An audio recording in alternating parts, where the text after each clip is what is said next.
You smell what the Rock is cooking. Acknowledge me. You don't know what hard times are, Daddy. We are bad to the bone. Get it? Bad to the bone. Tell me when I'm telling lies. I'll fight anybody. Who do you want? Just let me fight him. Let me tell you something, Jim Ross. Mega power, yeah. We got it for you. We are the best of the best. Woo! Wheeling, dealing. Smart marks. And that's the bottom line, cause Stone Cold said so. Welcome to Talking in the Building, a pro wrestling podcast where we focus specifically on the pro wrestling promo. We talk about the talkers, we hype the hype men, and we pontificate on the promo. I'm Adalid, living out here in the pro wrestling riches of Los Angeles, California, and I'm joined by my Lucha Libre homies, aficionados, my dudes in Atlanta, the knowledgeable, Greg, the ambitious, Adrian, because you got him spinning in a lot of plates, both of you. How y'all feeling tonight? Good, man. Good, I'm feeling good, man. We got college football this weekend. I'm in heaven. Are you kidding me? I know. And just we're talking about what we're doing this week, and it's like, yeah, I think once college football season pauses for y'all, it's like it's end game. It's like we're not going to focus on anything else except pro wrestling, because that's also another passion right here. Of course. So if the first time joining us here, this is Talking in the Building, a pro wrestling podcast where we focus on the promo, but more than that, we vary it up. And tonight we're going to be doing one of our dusty reviews. So tonight we're going to be looking at a more recent promo, current promo as it were. But before we get into that, I always recommend like, comment, subscribe, check out the back catalog, intothebuilding.com, where you're going to find everything and anything that we've done for the past several years. So if you're digging the conversation, check us out. Give us a chance. But guys, we're gonna dive right into it. This time of year, and it seems like it's less like once a year that we talk about contract talks. It seems like it's an ongoing kind of rolling conversation. But there's a name out there, a legendary name, a name that's gone by several iterations, from the Ayatollah of Rock and Rolla to Y2J to Le Champion to now he's in AEW, and he might be on his last couple months or days in AEW. This is one Chris Jericho who is maybe about to make a return to WWE, supposedly. So I'm going to put this question to both of y'all here. What are your feelings on Chris Jericho potentially having a swan song in WWE under, the auspices of having left the company to basically make it on his own name and now coming back?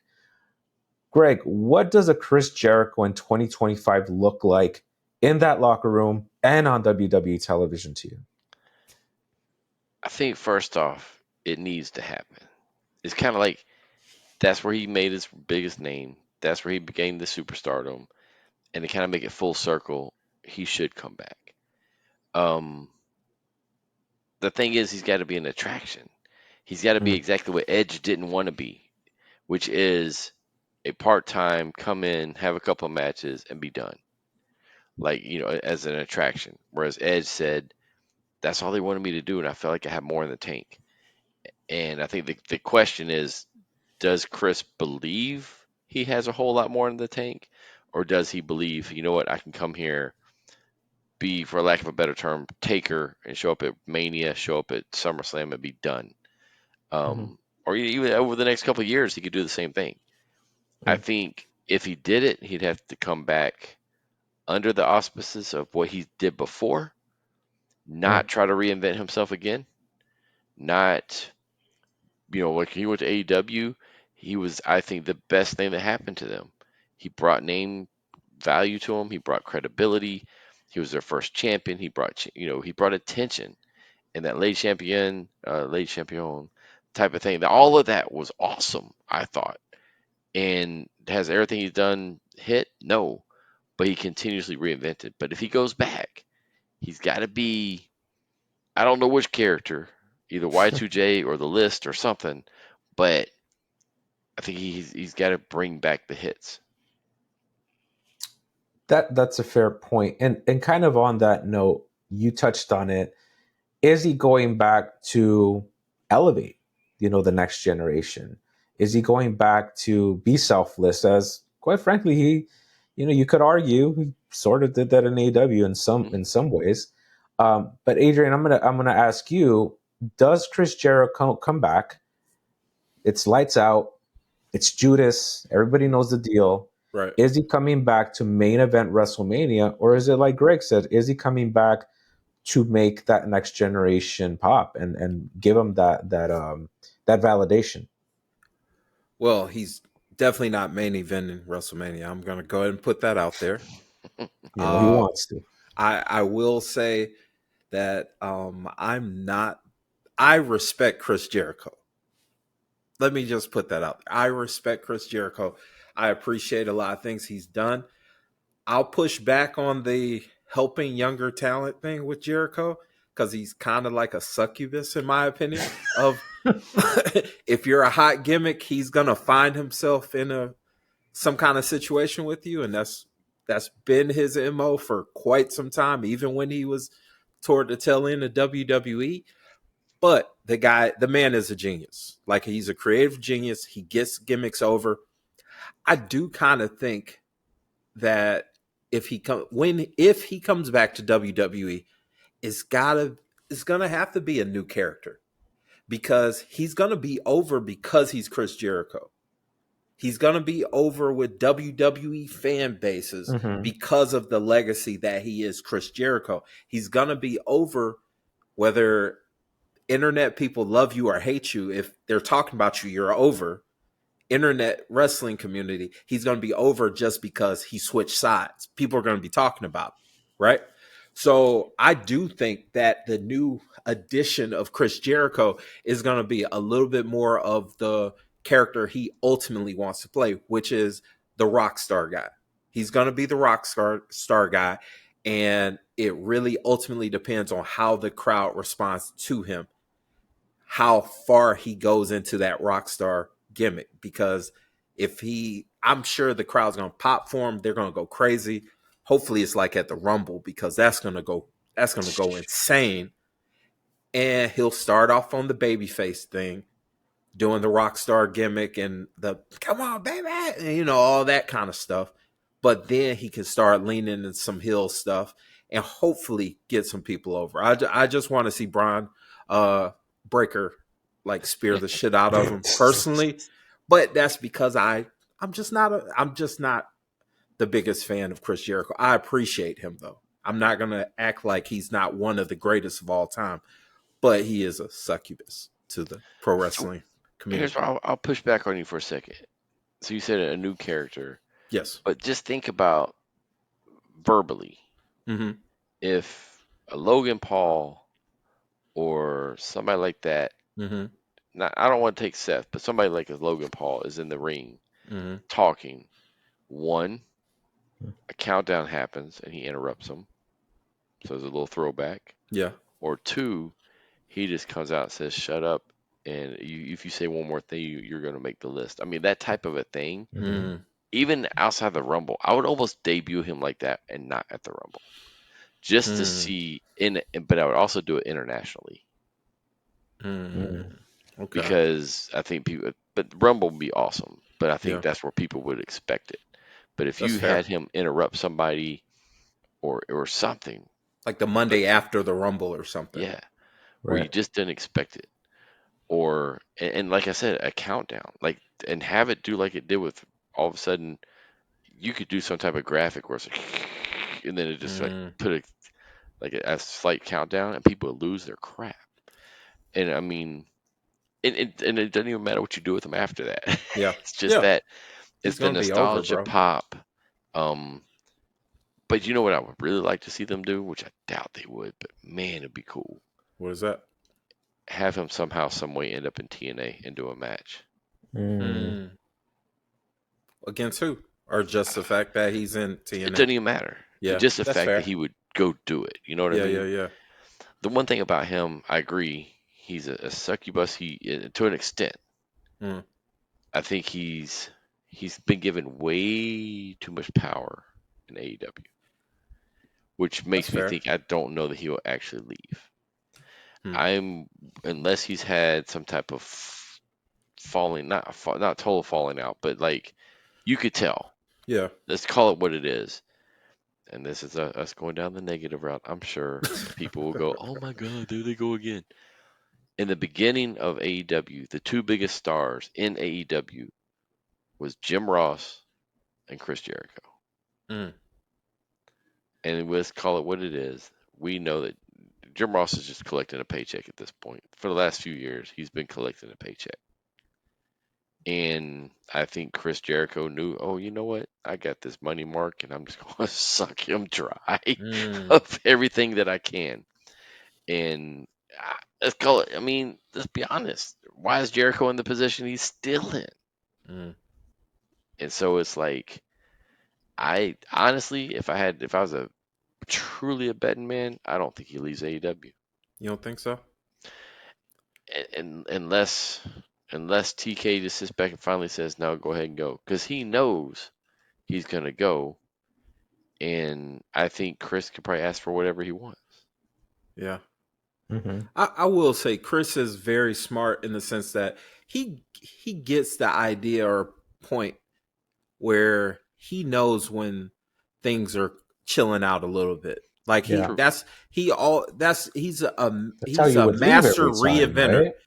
Master Yeah. reinventor. You know, Yeah. when it's getting a little cold, it's getting a little stale, I can reinvent, or I can go take a step back, chill out, that sort of thing. So I can easily see this whole, you know, he's away from AEW. Will he go? Will he stay? Will he go? Will he stay?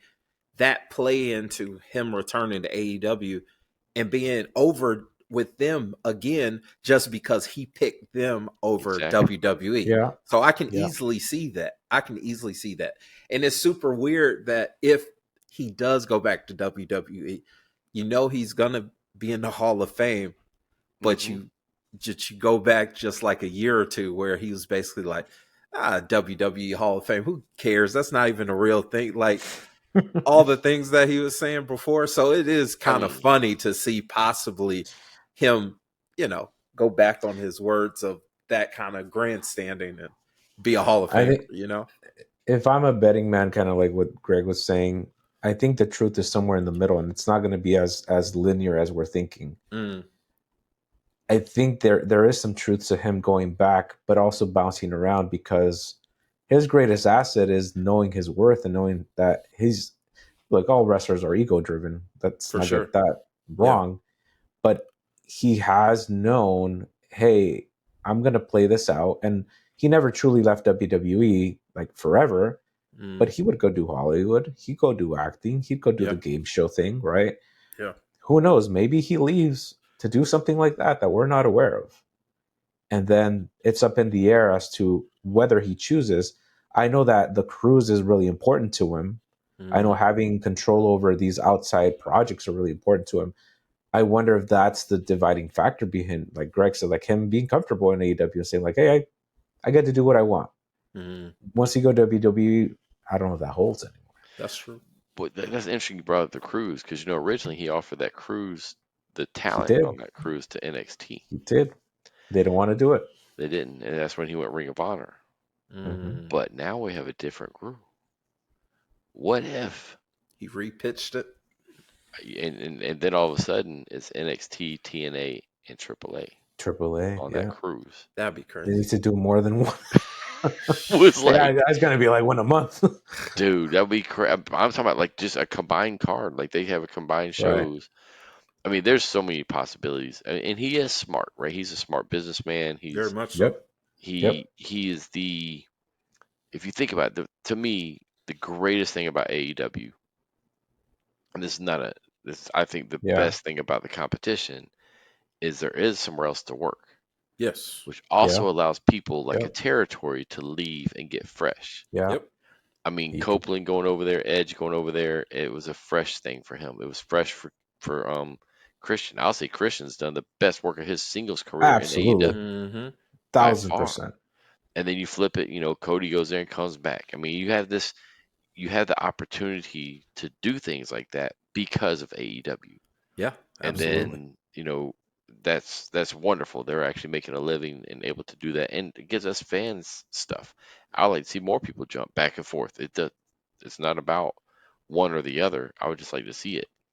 So we're blessed to have that to where Chris can go, okay, we can go here and go here. Because you think about it, when he left the first time from WWE, yeah, he had been world champion, but like we all know, we all looked at it as it was a transition. Yeah. He left that first time and he came back a much bigger star. Yeah. He was a true main eventer, but the only way he became a true main eventer in my eyes was by leaving and coming back. Taking that hiatus. That's fair. Yeah. This is a dude that definitely bet on himself more than once. WCW to WWE. I mean, hell, even going to New Japan. You've talked about it in the past, Greg, and it was like, you're staying up watching that Wrestle Kingdom, or I think it was Wrestle Kingdom, and it's like, what? Like, what's going on? It was wild. Definitely a needle mover and well deserved. So curious to see what that happens there. And regardless, I mean, bona fide Hall of Famer in any company. So we'll see when he decides to hang up his boots, which I still don't think will be anytime soon. I really think he's going to be like a Ricky Steamboat forever. Have you seen him on Instagram lately? Like, it looks like he's lost some weight. That's good. He's looking like he's ready for WWE. That's wild. Can you imagine though? Some of the stuff he could do. It's just the possibilities now in the WWE quote unquote universe. No pun intended, but the fact that he could show up at an NXT, he could show up at a WWE, he could show up at AAA, he could show up at a TNA. Corazón de León. And you know what would be interesting, and I don't think they would book this, but this would be fun if he actually booked him against Penta. Because what was part of the storyline between him and Omega? Oh, because he did come out as Penta. That's right. That's right. It would be interesting if we had a little full circle moment there. That would be kind of cool. Did you ever hear the backstory of like the costume and how that moment didn't happen almost? They had to spray paint it and stuff like that. They had to spray paint there was a wrong color of the costume. They really? had to spray paint the mask, the chest plate thing. Gotcha. To make it match. Anyway, that's funny. That's funny. But yeah, I can imagine Penta like, no, amigo, like it's okay. So wear it. That's wild. All right, fellas. Well, let's see what happens there. Exciting times, and we'll keep talking about contracts. It's like all these contracts are coming to an end for more than one guys, but he just happens to be one of those superstars that we're gonna have to keep our eye on. Well, we're gonna get into our Dusty review next, and Greg, you mentioned it. We talk about this cross-pollination, these jumping of contracts, these reinventions. And tonight we're actually going to look at a promo from this past week's AEW Dynamite, hailing from the 2300 arena, a very different ECW arena as it were, but nonetheless something that was nostalgic. And this was a promo between FTR and Adam Copeland and Christian Cage. The illegal man. The illegal man pinned me. And it's funny because the man I want to talk to is right here, Paul Turner. You're an imbecile. You're a complete nincompoop. But I get it, Paul. You want to appease the fans online. You want to appease the fans here. Treading a very dangerous line here, Stokely.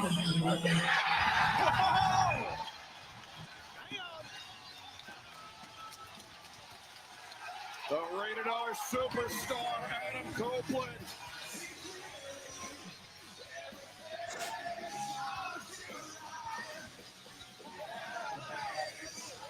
In London this past Sunday. Where's Christian? Where the hell is he? Oh, Christian. There he is. There he is. Kill switch off Stokely. Stoke is down. Stoke is down. And now Christian Cage. And hey, Dax, I understand you have a father. And Cash, I understand you have a father as well. No.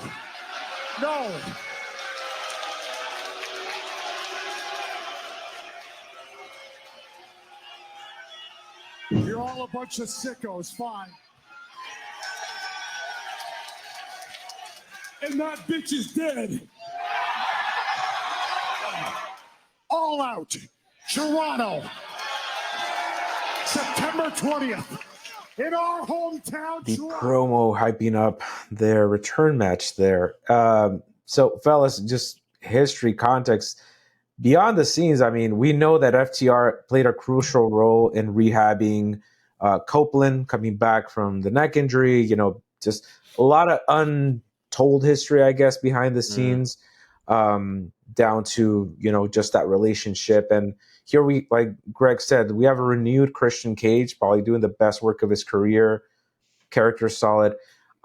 If you don't know our Dust review, we rate the promo from 1 Dusty or to 5 Dusties, depending on how we feel it sold us on the show or on the segment. But Adrian, I'm gonna come to you first. What are your thoughts on the strength of this promo, and does it talk you into the building into seeing this match? Well, I think this is just a conundrum that I have with AEW, and it's the precursor of on paper ... And on paper, this matchup should be a classic. On paper, this is a dream matchup for a lot of wrestling fans, you know. A majority of the AEW fan base at one point or another, they were fans of Edge and Christian back in WWE. I think that's safe to say. So again, on paper, this is a perfect matchup. I definitely need to continue to see some storyline. I like the fact that it's already being booked or being established that these two will be facing off. So there is some room for them to build some more story to it, or some more tension and all of that. But in terms of this promo, I think it was for the fans. It was for the sickos. I guess that it would be safe to say that it was there to pop that crowd. It didn't really move too much forward, other than the fact that we're establishing that we are going to be fighting you guys. But we're going to let Christian pop the crowd with his saying this weird daddy thing or whatnot. So did it talk me in the building? Not particularly. Greg, what do you think of this promo in the grand scheme of things? You know, we're looking at a renewed Christian who's now, you know, he's still playing the same character, but now we're rooting for him. Is that enough to get you to see this as a match that's going to have longevity, or is this one and done for this particular setup?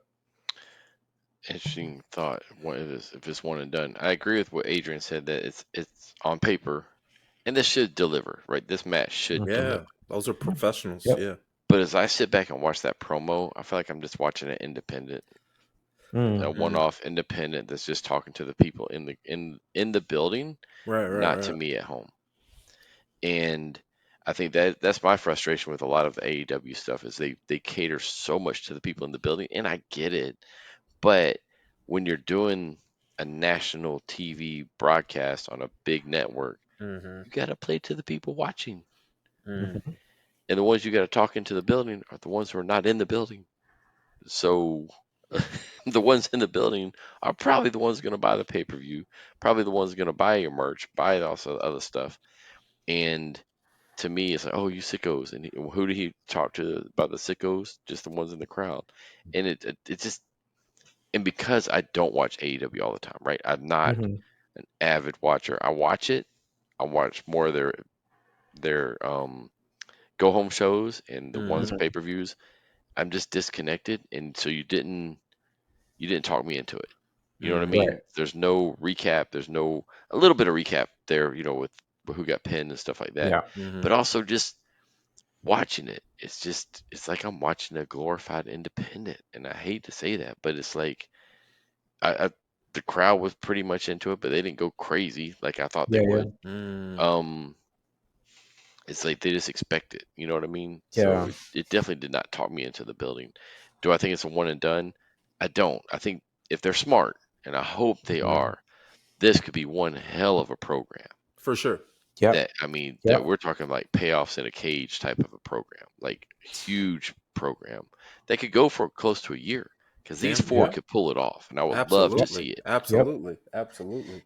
And you gotta believe that FTR, as true professionals and just students of the pro wrestling business and just pro wrestling history, they are chomping at the bit to get into the ring with these Hall of Famers, right? Hell Who yeah. are at the twilight of their career, but are still have that chip on their shoulder. And I mean, honestly, the dudes can go. I mean, Yeah. I mean, they're not going to be like what they were 20 years ago, but if you had to compare those TLC teams like the Dudleys, the Hardys, and these guys, and Cage and Copeland are probably the most physically capable at this point. Right.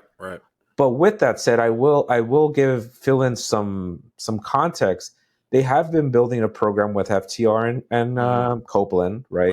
Right. With the goofiness with the manager and everything, but it does feel like the way they brought in Cage was almost like, okay, we got to get to this spot and we got to find a spot to bring him in. Right. And he was gone for a bit, but it almost felt like it was too short in a way because he was like, okay, now I'm with you.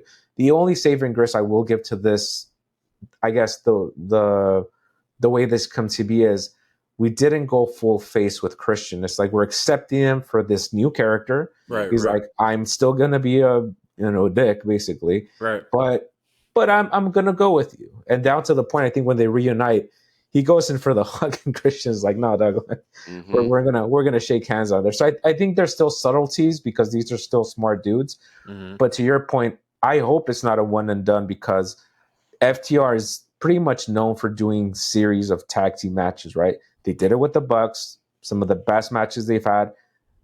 The one that we gets talked about, in the later years, the Briscoes, right? Mm-hmm. And those were phenomenal tag team matches. Probably some of my favorite matches in recent history. Back and forth. Yeah. Right. And it was a trail of matches, and each one was like just better than the next. So I think they are sitting on it. And again, it goes back to the point that we all make all the time. Greg just brought it up right now. Great wrestling, it's that in between. How are you getting us there? And I think that's where it lapses. Yeah. This is one place where I feel like they dropped the ball. Is the Christian turn or not turn or whatever it is. Mm-hmm. Think about, we go back to when Shawn Michaels came back and him and Triple H had a blood feud. Yep. And then we got those teases to the point that people are at a fever pitch. We know they're getting back together. Mm-hmm. We know DX is coming back. And people are at a fever pitch on Raw, just waiting for it to happen. And when it happened, people lost their crap. Right? And you knew it was coming. It wasn't like it was a secret. We all knew it was coming. But everybody's like, yes, it's going to happen. It's going to happen. Then all of a sudden you're out there DX chopping like it was 10 years before. And it's like they had that opportunity with these two. Everybody knows they're going to end up back together, right? Everybody. Go back to the Shield, the whole thing, the teases and all that kind of stuff, to the point that they put those fists out there and people lost their freaking crap again when they put the fist. They all three did it. We all knew it was happening. We all knew it was coming.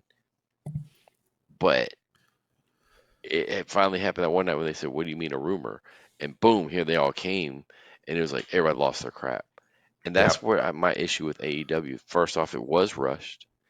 And you have two of the top stars. You have two people who, when they're together, as a feud, they're great. I think they're even better as a team because you can tell they just genuinely love each other. Yeah, like insane chemistry. They're hilarious. They're funny. They can be intense, whatever. And I just feel like they dropped the ball. So I have a question for you then, because you mentioned it. Because there's a certain playbook you can do as a booker. I'm like, and I'm not a booker. I'm just speaking as a fan purely. Yeah. How much of this is reactionary to these moves that WWE is now counter-programming, which is hilarious to see that they're counter-programming AEW shows, versus proactively thinking what we're saying, which is we have our storyline set because Tony's been better about not taking the bait, right? He hasn't really directly attacked them and setting. He's kind of played his own lane now. But is this an effect of the reaction of, the fact that they're not announcing venues, they're not announcing cities because they don't want to get scooped by WWE? How much is that played into the fact that they would rush something like this? I think track record is they've rushed stuff. So track record is, I mean, I feel like Tony sometimes like, all right, let's do it now. It's like Vince. I would call it what it was. Like, let's go. Vince went through a time where we were all like, everything was rush, rush, rush, rush, and there was no patience for anything. And I feel like that's where TK is. I feel like he's like, all right, well, that feud's over. Now we have to get to a point where we have Edge and Christian together. Yeah. How do we get there? All right, let's do it this way. All right, boom, done. Yeah. And now let's move on. So I don't think it's a reactionary piece. There may be some parts that are, but I don't think so because to your point, they haven't really come out and attacked them. And if they were going to, I would think you would put Edge, especially Edge, at more of a forefront of the company because you could grab some of those casual fans and be like, oh, there's Edge over there. Yep. And you don't see that. Yes, he's in some of the commercials and stuff like that, but he's not at the very forefront like you would think he would be. Yeah, that is true. That is true. That's fair. Well, we'll see what comes of this feud. Hopefully, like I said, it's something that's ongoing just because I want to see him wrestle. I want to see him wrestle a couple matches there. Yeah. So I'm going to come back to everybody here. We're going to do our Dusty rating. Again, it's a rating of 1 through 5. We do have ratings too if you'd like, but did this promo, this segment, talk you into the building? 1 out of 5 Dusties. Adrian. Okay, I'm going to give this promo, I'm going to give it 3. I'm going to give it 3 Dusties, and I'm being nice because I like the fact that you let Christian continue to get his gimmick off because that got the crowd engaged or whatnot. And I guess I'm on the optimistic end of just seeing these two teams match up against each other. Maybe that's why that's pushing it over for a 3 for me. But yeah, I'm giving it 3 Dusties because of what I expect to see in the next couple weeks or whatnot. All right, 3 Dusties from Adrian. Greg. I'm only going to give it 2. And that's got a lot to do with the fact that while I'm excited to see them, I'm judging it strictly on what they did in that segment. So I'm putting it to the side of my excitement to see them because I would have been excited to see them if TK just said, hey, we're going to put them on the pay-per-view and never said a promo. I still would have been excited to see them. That's fair. Yeah. In this case, it felt flat to me. It felt rushed. The FTR part I thought was better than the Edge and Christian part. And it didn't feel rushed, but I felt like Edge and Christian kind of rushed theirs. Even Edge saying, oh, you're just sickos. It's like he could have teased it. He could have brought it out. Yeah. I feel like it was just like, that's why I felt like it was just an indie promo. Like it just didn't feel produced at all. Take your time, slow down, any of those things that you would think a veteran would have done. And I wonder if we saw because we didn't get to see the promo because what does AEW do now? They don't post the full clips anymore. They post very neutered clips. But sorry, Greg. I am somewhere in the middle at 2.5. Mostly because I like the Christian part. I like the character. I think he's hilarious, he was very annoying as the other type of character, but working, and now as more of a face, it's exciting. But honestly, just on a personal note, I'm just really happy for that dude.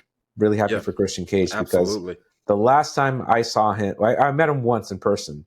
It was at that failed prank show that WWE did with Jackass. Oh, yeah, I remember. And they did a segment in a burger place. I did the audition. I was there. It never aired for obvious reasons because they didn't.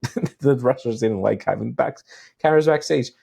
And he had a segment there as a waiter. This whole thing was hilarious, and they broke the whole set apart. And the thing is that I didn't buy in because I knew the story. But he comes out afterward, and I'm chit-chatting with him, and he's off on the neck injury. There's no chance he's coming back at this point. And I asked him point blank, how's your neck? He's like, it's really up to the doctors at this point. I don't know. it wasn't too long, a couple of years after that, he came back, and you could see that, he loved which wrestler doesn't love what they came to do, right? So to see him do it at his highest potential effectively after being off for so long, I'm like, I can't help but root for that guy. Absolutely. So, Absolutely. But anyway, that's just on a personal note. So you want to see those guys go out on their own terms. Mm-hmm. Exactly. Exactly. And that's a dude that never got his due in WWE, to be honest. Underrated, man. Absolutely. Underrated. Yeah, man. That TNA run was pretty sweet though. But anyway, so that's our Dusty review for today. This is Talking in the Building, a pro wrestling podcast where we focus strictly on the pro wrestling promo. Once again, we have several of these one shots where we just talk about current events, current promos, and we also have more of the historical ones. We look at my profile a wrestler, we might profile a tag team. So go check out the back catalog, intothebuilding.com. It's going to take you to the back catalog, and share, like, comment, subscribe, and we'll see you next time here on Talk 'em in the Building. Go Dogs. You don't know what hard times are, Daddy.